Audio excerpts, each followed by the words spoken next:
มื้อนี้อยู่แถวทางเข้มข้นนี่เนาะเดี๋ยวเราสิพาไปเบิ่งเป็นที่ลูลาเนาะหรือว่าคาเลฮาดเนาะเป็นของคนลาวแถวสีไผ่นี่เนาะ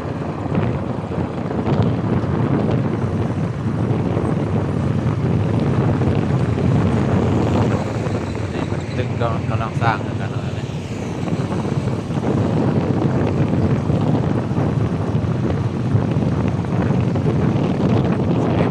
ที่ลูลาเนาะ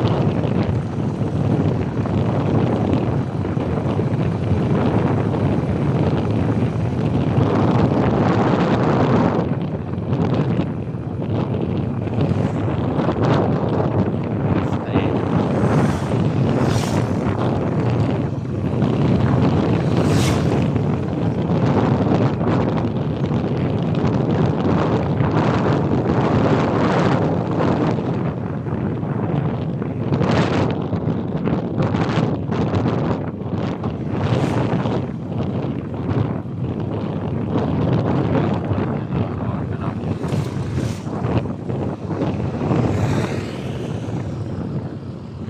เห็นบ่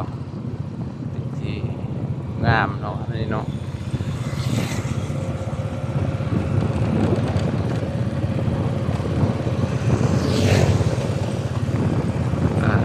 ยอมเนาะ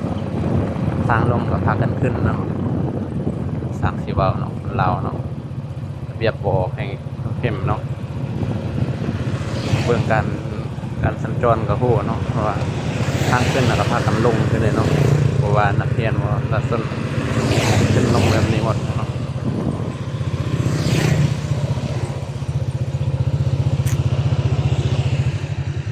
เห็นบ่ทุกคนดูลาเนาะเป็นทางด้านหลังเนาะตัวนี้เฮาที่ให้ทุกคนเบิ่งเนี่ยมันอยู่ทางด้านหลังเนาะตึกตรงเนี้ยเจ้าของเพิ่นก็สิเป็นอันน่ะตึกโตตึกตัวนั้นเนาะข้างๆเนาะเจ้าของกันเดียวเด้อนี่กวางเนาะ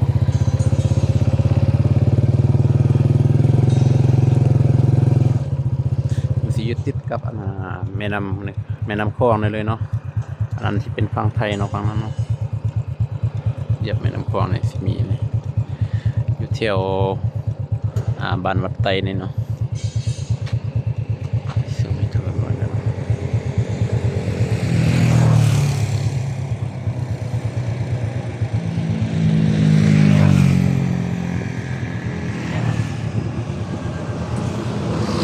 ยอมใจทุกคนเนาะ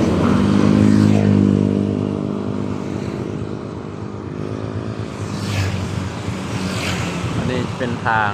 รถลงเนาะแต่ว่ามีรถส่วนทางขึ้นเนาะ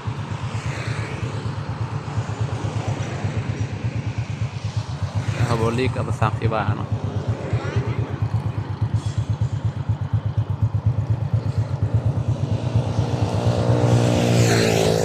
นี่คือวิธีการเนาะ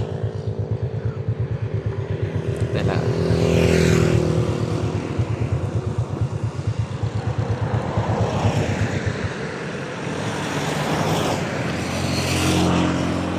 ตกแต่งแบบงามๆเลยเนาะ